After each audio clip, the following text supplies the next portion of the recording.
Hi everyone, Erica here with Fibers and Floss Canada. Welcome back for another episode of Flosstubeversity. Today we're going to talk all about variegated floss. We're going to discover what it is, what are the best ways to cut variegated floss, what are the multiple different ways that we can stitch with variegated floss, and the many different looks that we can achieve using this type of floss. This floss is excellent. It really allows you to become more creative with your piece. For some people, stepping out of the box and making some changes to a pattern comes easily.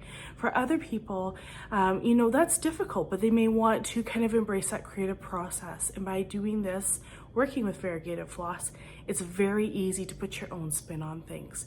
You can play with the colors of the variegation, and that in itself will give you a bit of a pattern in your stitches. Let's hop on over to the overhead camera and see what we're talking about. Let's start at the very beginning.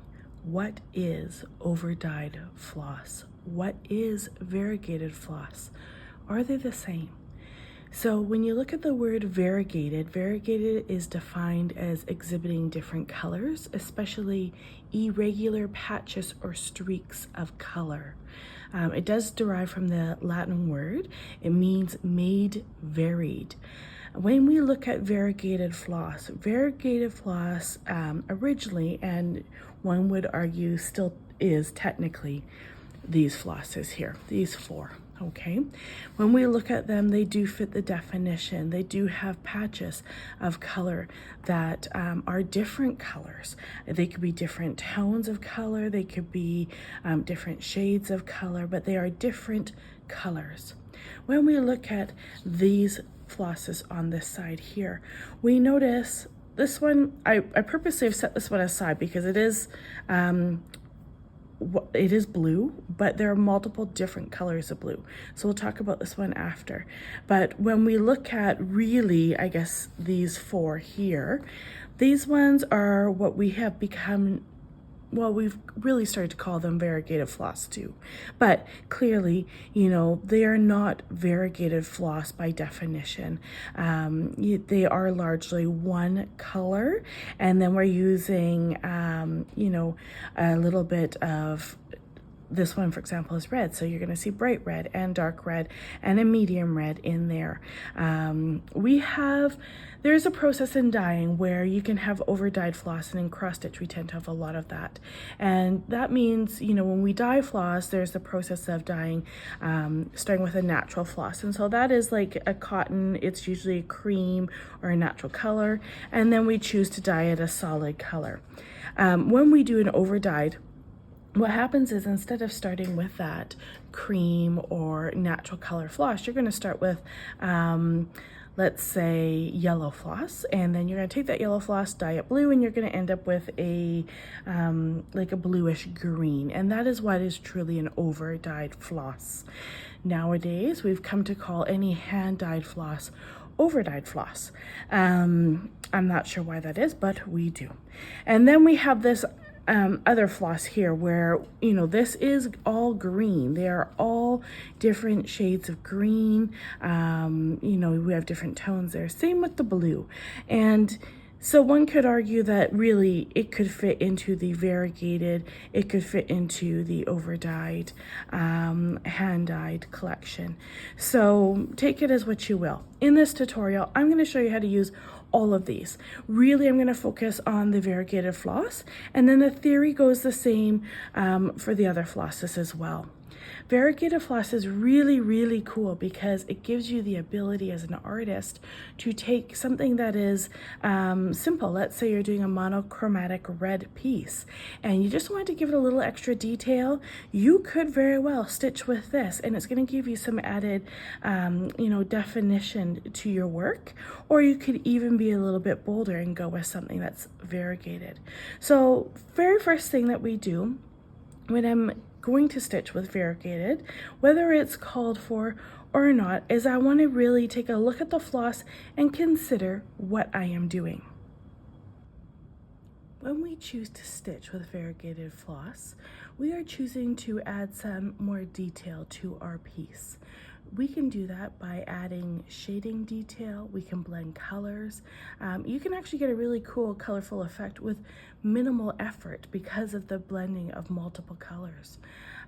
You can also add depth to your stitch. You can achieve stripes, you can achieve gradients or random color effects, all by just kind of being cognizant of what you're doing, how you're choosing to work with your floss. Variegated floss, I should say, is widely available.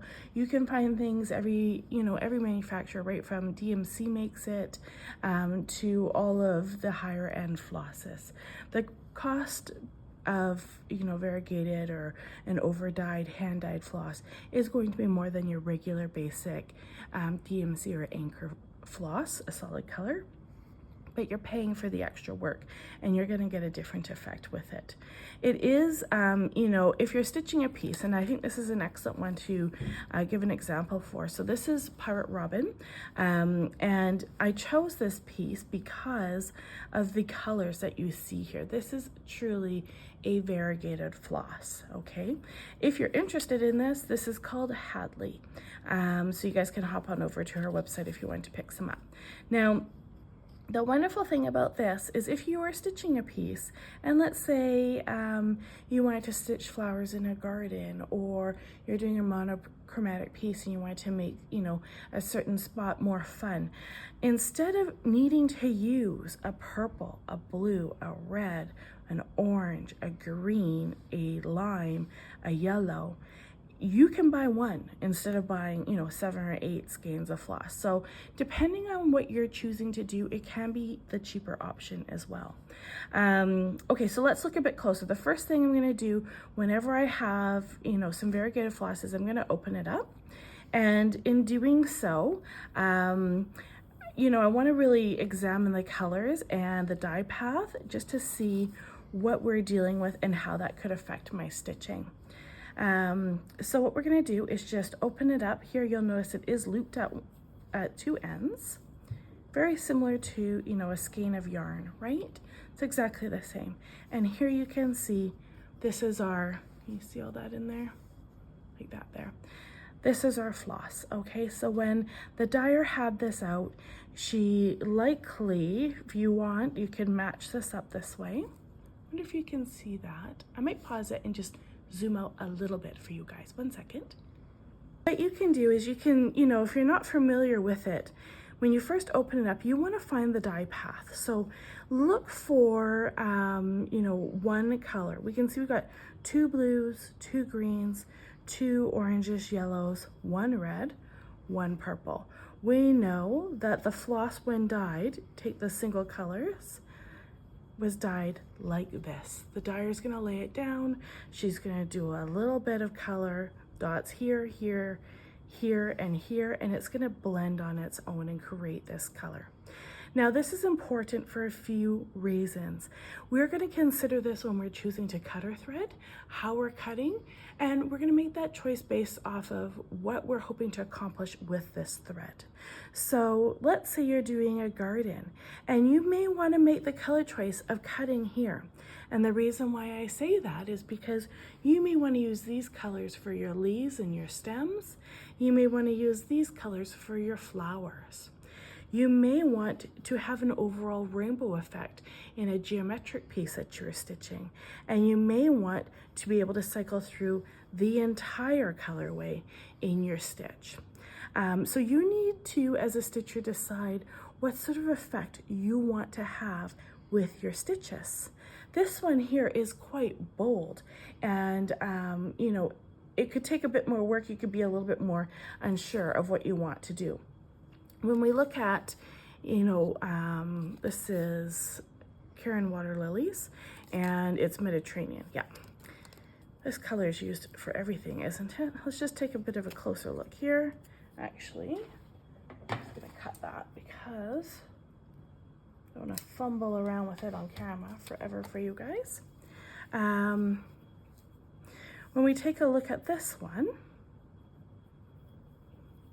you'll notice that the choice of color placement is not as crucial as a variegated floss. When we're using flosses like this, water lilies here, it's more muted effect. It's more forgiving if you're not really sure about, the effect you want to get and you're a bit nervous about it. These sort of flosses are wonderful because if you like the overall blue, you're going to like the overall effect. When we have such a bold variegated floss, we need to be quite cognizant of how we're choosing to stitch with it. I mean, you don't have to, you could just dive right in and stitch, but if you give a little bit more thought to what you're doing, you likely will be more happy with your overall project.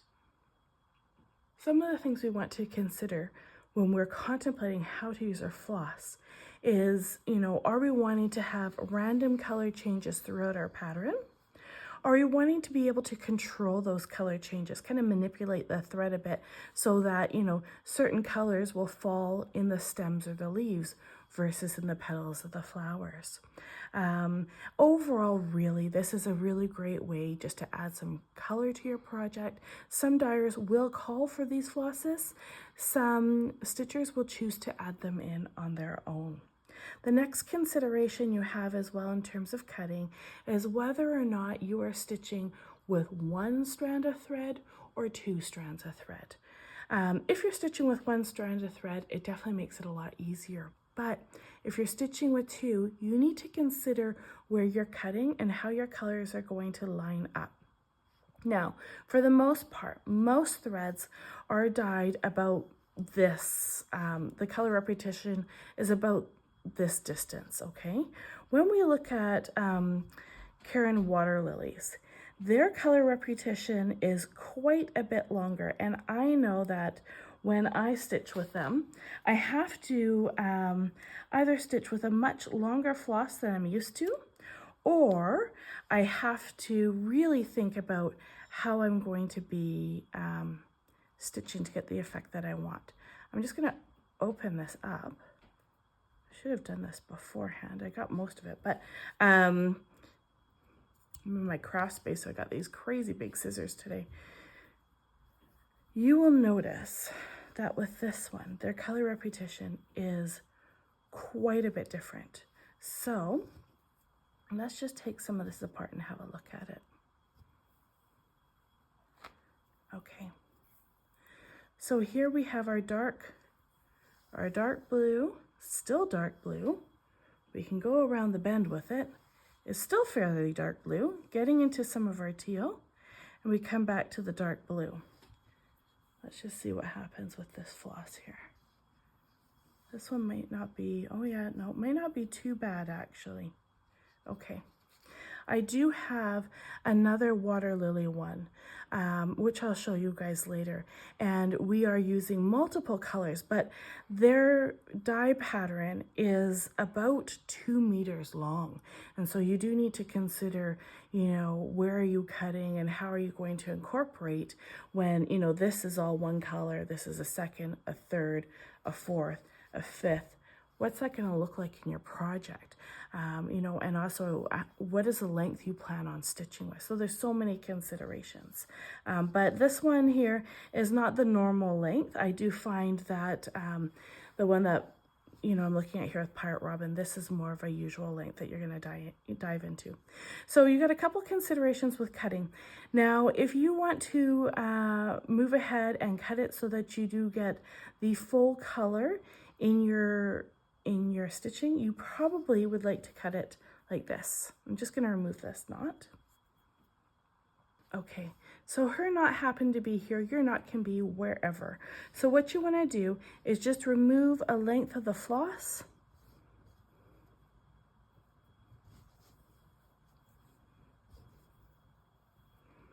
and consider where you would like to have your thread starting and stopping.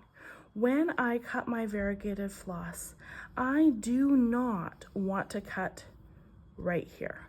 I don't want to have a line in my stitching where I stitch red and then by the time I knot it and I pick up my next, it is yellow. What I like to do is see that color carry through. I feel like that's the whole point of variegated floss. So I will likely cut right smack in the middle of one of the solid colors, okay? So luckily, the way that it was dyed, the end just happened to be in some orange.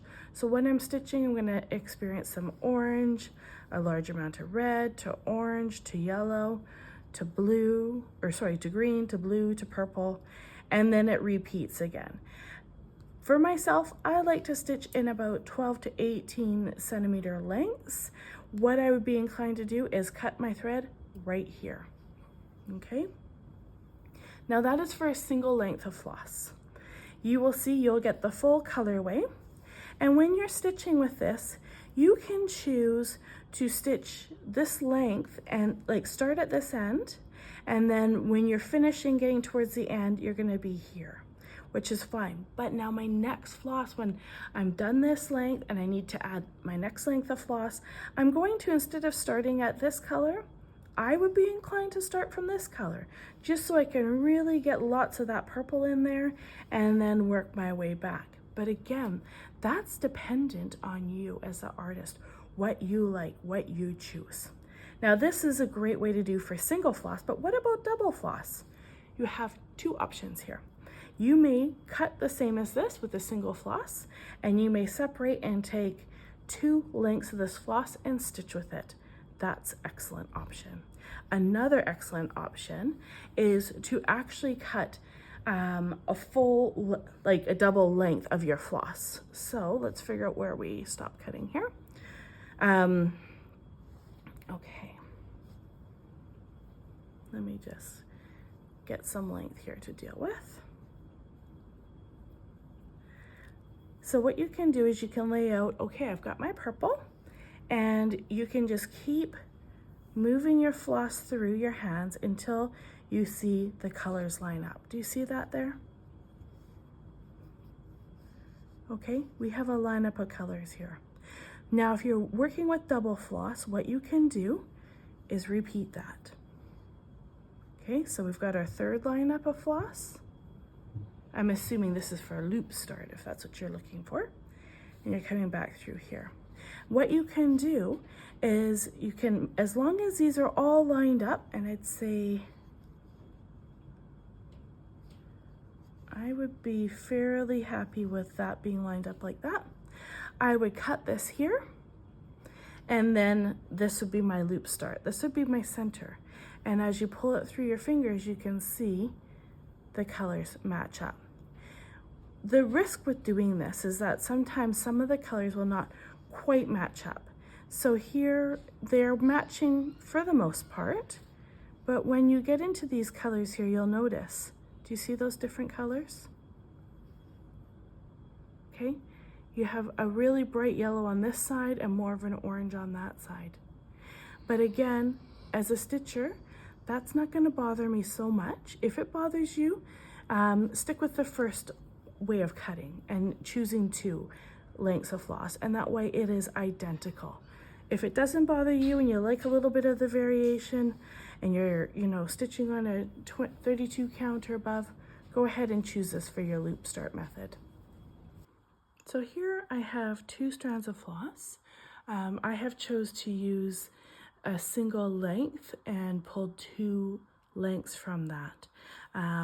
I'm going to stitch the first way in the Danish method just to give you an illustration of a potential way that you can stitch with variegated floss. I have just sewn in my tail, okay? So I'm just going to go ahead and stitch. And in our Danish method, traditionally speaking, we're working from left to right.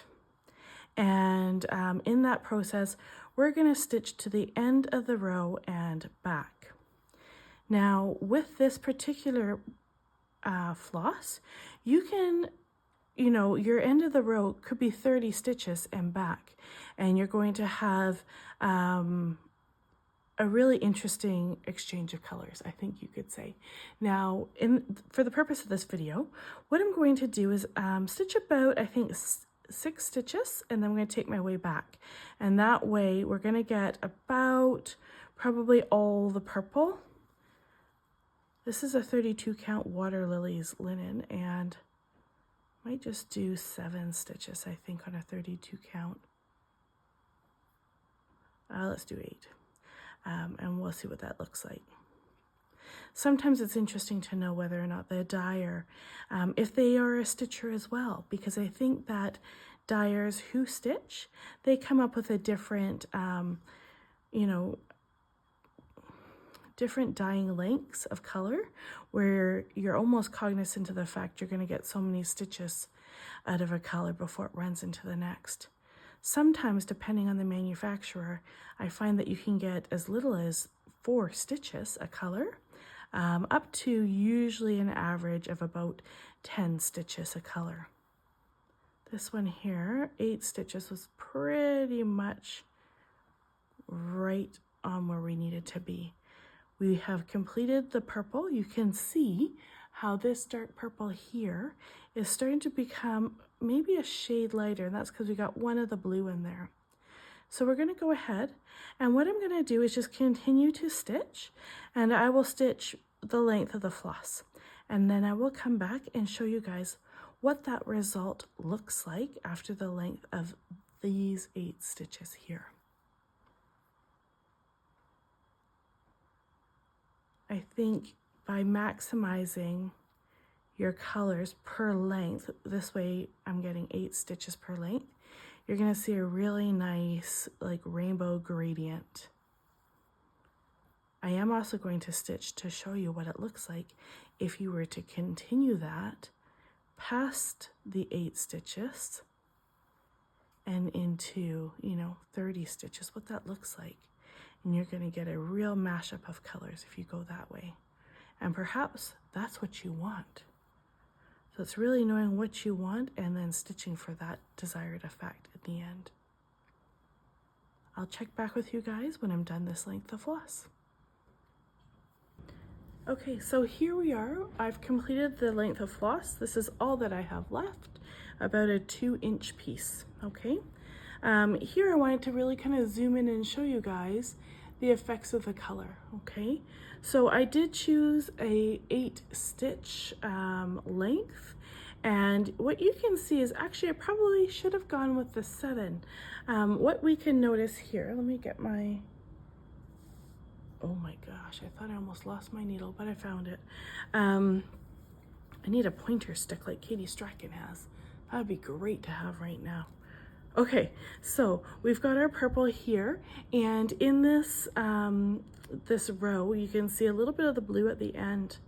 This here, you notice the green is moving up by about 2, then the green's pretty consistent, and then the yellow moves up rather quick. And so we're getting green on the bottom leg going across, a little bit of a lime green, and then we have a full yellow coming back.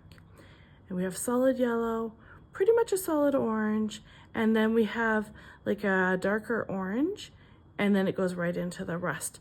So with the exception of this middle row here, 8 stitch length is pretty good. Could have been a bit better, and this would have been a little bit less obvious if I chose a 7 stitch length. But again, working with variegated floss, this sort of stuff's gonna happen, and you just have to be okay with it, right? From a distance, that looks great. It looks fun. I really do love stitching rainbow, actually. Rainbow floss is very fun to stitch with. So what I'm going to do is now do the same thing, 2 strands of floss, but instead of doing 8 stitch length, I'm going to go ahead and I'm going to stitch a longer length. Probably, let's do maybe a 20 stitch length there and back. And I'm also going to stitch Danish as well. So that means I'm going to stitch an entire bottom row, bottom leg, and then I'm going to come all the way back with the top leg. So I just wanted to pause here and update you guys. And going across the row, you can really see this beautiful purple into our indigo. And now I've actually stitched 22 stitches, and we're going to make a pass to come back. And in doing so, we're going to notice there's going to be a change in the colors of our floss. We're going to see more of this blue to this green, and the green's going to overlap with the purple. Okay, so here you can see I have started with the darker color, and I've gone all the way across in the dark purple and dark blue, and I'm in my way back with the lighter blue into the green, and then the green into the yellow. So you can see some of the color developing here. What we can note is that I am stitching from a dark to a light color, so we have the lighter color on top. However, you can also stitch from the light color to the dark, and make that pass through back with the dark blue or the dark purple on top would give your work a lot of a different look for sure. I'm going to continue on, and I will show you what this looks like when I'm done my thread. Okay, so here we are. This is the finished rows. So what we have done is we have stitched 22 stitches across and back. The stitching is a little bit messy actually when I look this close, but whatever, purpose of tutorial works, right? You get the gist of it. You can see towards the end of the rows we do have that overlap solid color, which looks good in my opinion. We've got a bit of a mixture here and quite a bit of a mixture or mashup at this end here. Really, this is a stitcher's preference, to each their own. To me, this is what I love, but to you, perhaps maybe you like this, or you like a different method altogether. I'm going to demonstrate another method, and that is stitching English with this. So this means we're going to be completing each single stitch before moving on. So I'm just going to go ahead, I'm going to stitch just a few of them here, and then I'm going to continue on my own, and I'm going to show you what that's going to look like. To do this, I think what I'm going to do is continue to stitch in the row of 22, and we'll go from there. If you're curious about the stitching styles, I did do a video on how to stitch in hand. There's a tutorial there, and it does cover all 3 different stitching styles as well. And that's something that there's chapters in that, so you can fast forward to just the styles if that's what you're curious about. I have decided to stitch in hand for this today because I'm much faster at stitching in hand than I am in hoop and frame. All right, here you guys go. I'm done with the next section. So here I wanted to illustrate for you just the color path that you can take with this. So what I've done is the English method, meaning I am completing each individual stitch as I go along. And I just want to show here, if you were to use this in a border, for example, the beautiful patterns that you guys would get with your stitching. Not often are we stitching straight lines, but if you're doing a sampler or anything like that, or a monochromatic piece, quite often we are, stitching things like the zigzag pattern. I think this is a beautiful way to add some detail. And then again, as a stitcher, you can choose whether or not you want to, line up even all 3 borders or 2 borders to be identical colors.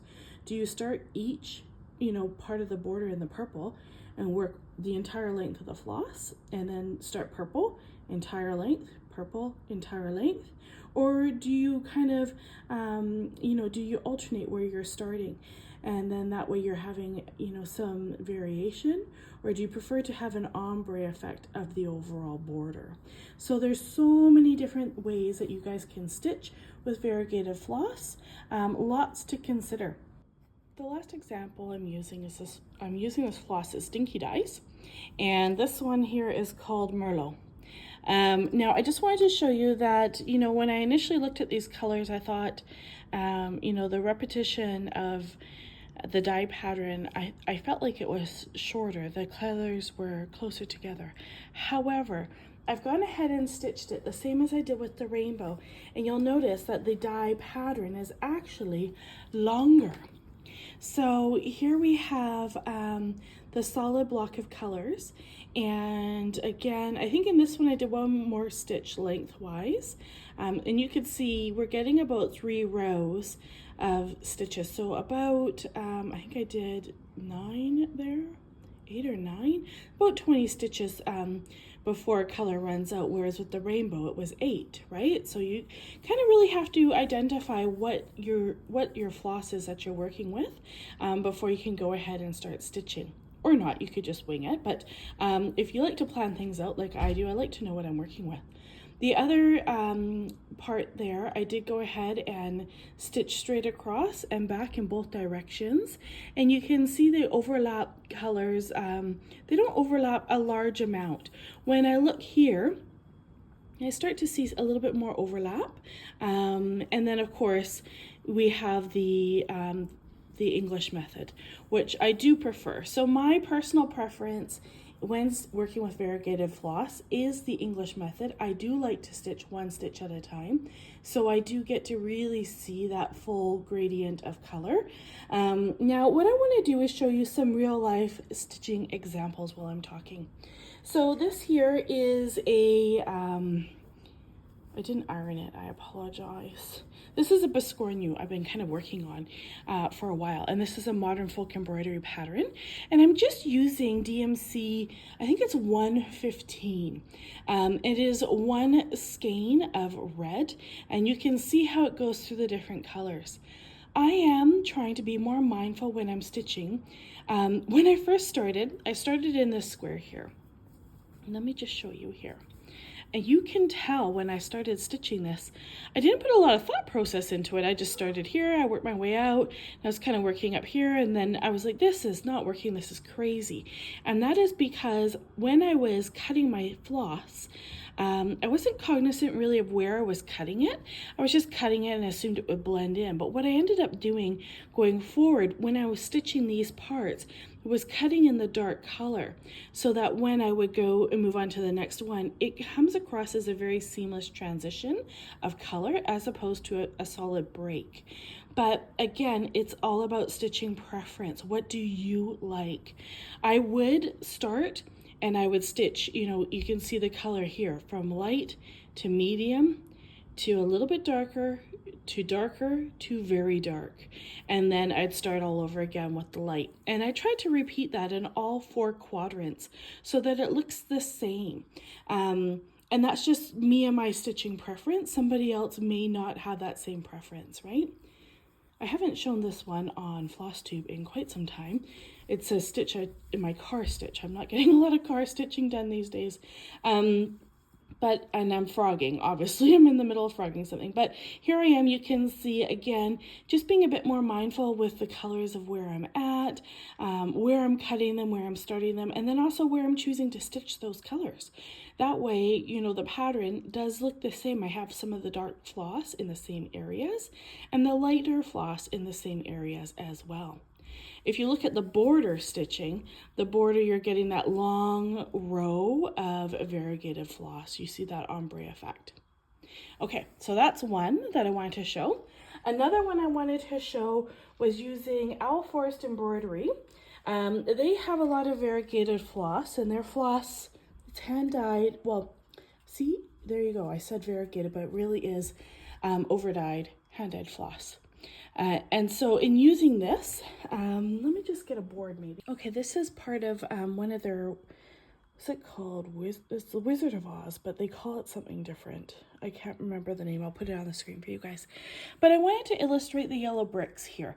When you look at that, that is all one floss. It is not multiple flosses. They do have variegated floss. Look at the lion's body. Right, that is all one color with the exception of the mane.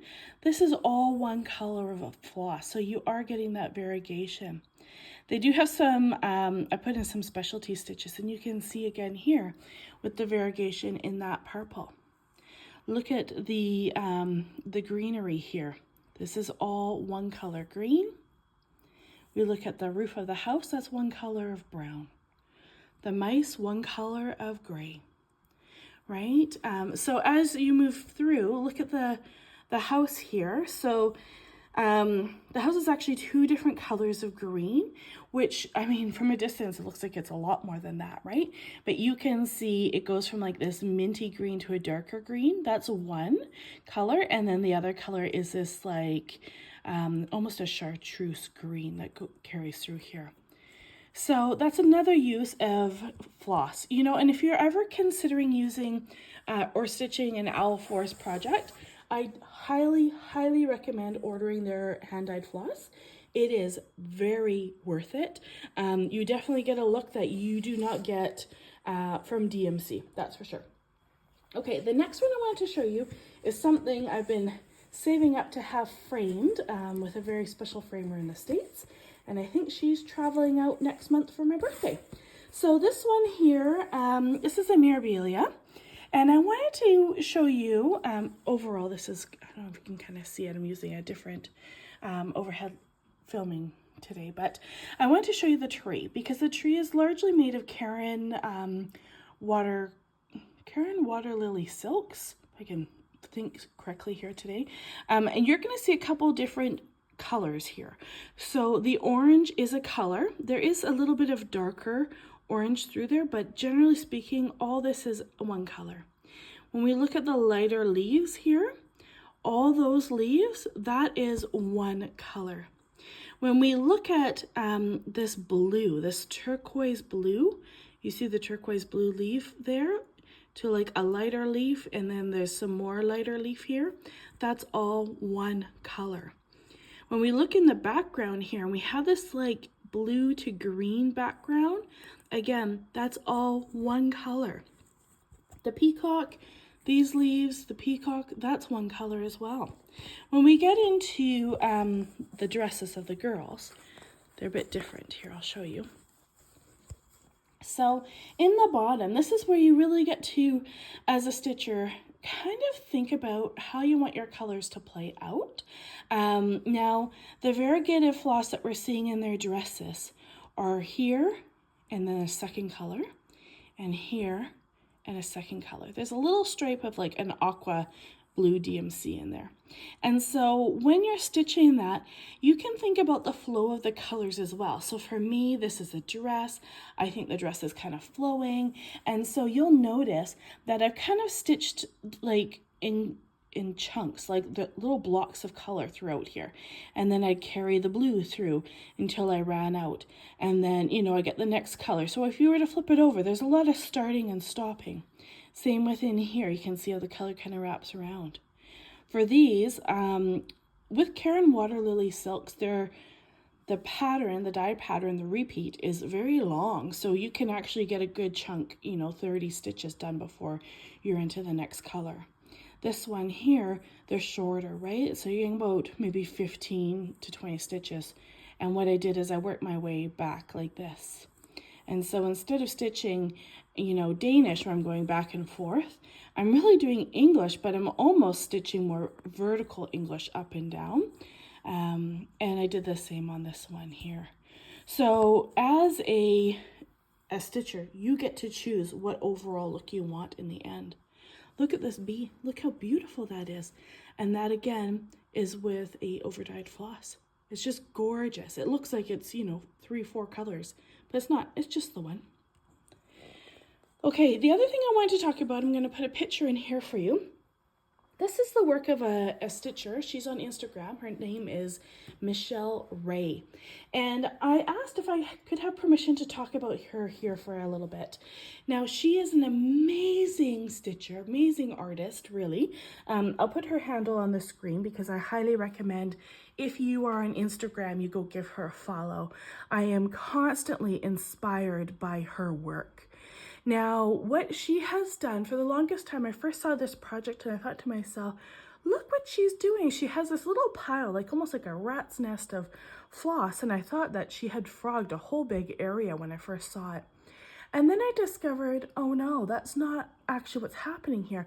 That's a pile of floss she is pulling from. And I thought that she had cut up a variegated strand of floss and was, from what my understanding was, is she had mixed up she cut up all these lengths, pulled all the individual strands, and then mixed them all up into a bunch and was stitching just at random with them and seeing how they came out into her piece, and it looked beautiful. But that's actually not the case. What she's doing here is stitching with solid colors. So you can go to the store, you can pick up, you know, 6 or 7 skeins of DMC of very similar color, and then just proceed to, again, cut up a few lengths at a time and separate your strands. And what she was doing was actually working with completely different colored strands throughout this whole piece, but she was careful in choosing the colors to make sure that they were incredibly similar to each other. They all have the same tone, they all blend well together. And I just thought it was a really beautiful way to achieve a look of working with variegated floss. And just how she's pulling it at random is beautiful. You know, sometimes when you're working with a variegated floss, you have to put a lot of mindset into it, and you know, maybe you don't want to, but you want to have a really beautiful look. I think what Michelle has done here is a lovely way to get that beautiful look where, you know, it is 100% random and it looks random, but it works perfectly. It is so good. So, Michelle, if you're watching this, thank you so much for keeping us inspired and, you know, just continuing to share your work because it is unbelievable. We all love it. For everybody else here, thank you so much for tuning in today. I hope you enjoyed that short tutorial. If you have questions, please leave them below. I'm happy to answer them. As always, I'm not an expert in this field. I'm just sharing the information that I know and I've accumulated as a stitcher over the years. So as I come across new things, if you got other tips or tricks you want to share, leave them as a comment, and then I will add information in the description box as time goes on. I really hope you enjoyed today's episode. Next week, we'll be reviewing backstitching and what that looks like, some tricks on how to backstitch, as well as some troubleshooting. Thank you so much for tuning in today. It means a lot to me. Bye for now.